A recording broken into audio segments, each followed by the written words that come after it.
Hey y'all, this is Jimmy Goodwin, and today I want to do this video. It's about house fires, and the reason I'm doing this is because where I'm at in Midwestern Georgia, we have seen more house fires lately than I can recall in quite a long time.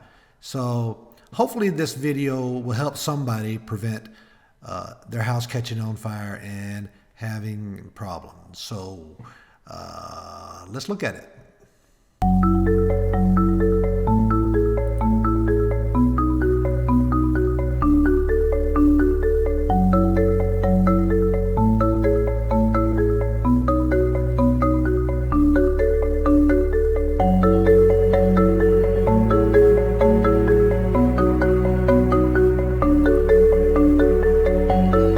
Now let's talk about that, right? So I think it's obvious, well, it should be obvious that you never leave your stove with stuff cooking on it.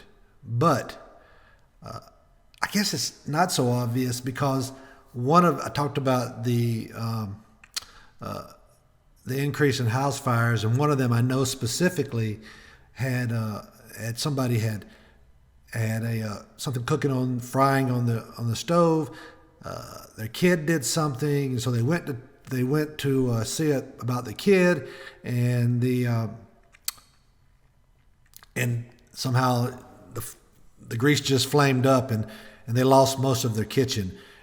Thank goodness nobody was hurt, and thank goodness that the house didn't burn down. But if you have to walk away from your stove, at the very least, take whatever you have cooking off of the hot burner, and what you might want to do is turn off the burner also.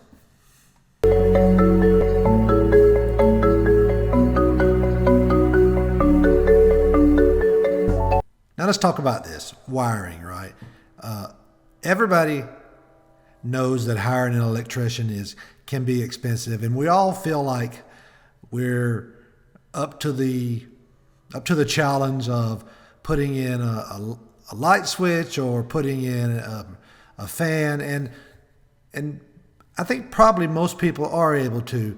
But if you have any questions on whether or not you're able to do that, and call a professional. If you don't know one, just reach out to us. We insure quite a few of them, and we can make sure that they're going to give you a decent deal, right? So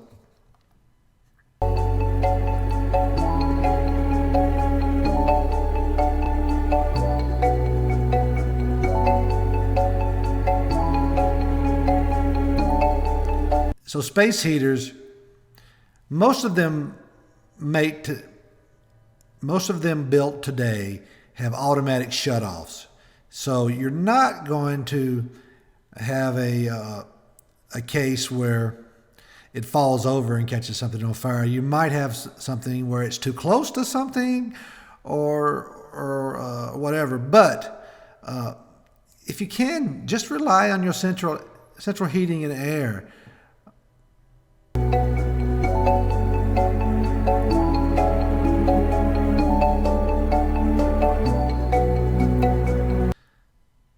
Fireplaces. We all love a fireplace. And with electricity increasing in cost, and with gas increasing in cost, and energy in itself increasing in cost, people are starting to use their fireplaces more. And if you don't keep that cleaned, it can build up creosote inside, which is very flammable.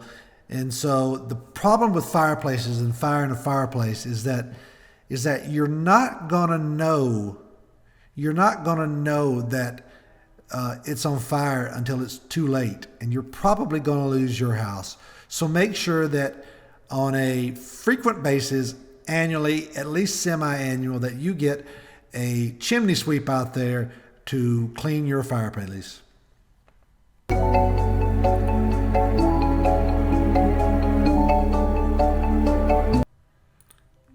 Smoking, I'm not even going to talk about that.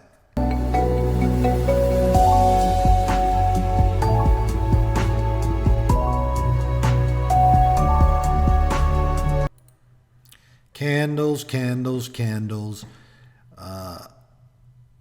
We typically don't see a lot of fires from candles, but when we do see them, it is typically because of children. So if you have a candle lit, make sure whatever you do that is not within the reach of small children, because that's where you're going to run into danger. That's where you're going to have your fire.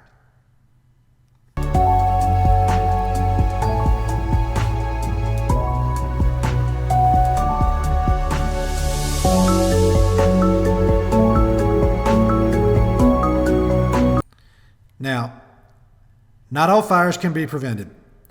Well, let me back up. They can be prevented, but we're always going to have some level of fire. There's always going to be something that happened. What you want to make sure is that in case that fire does happen, that you are protected. So give us a call.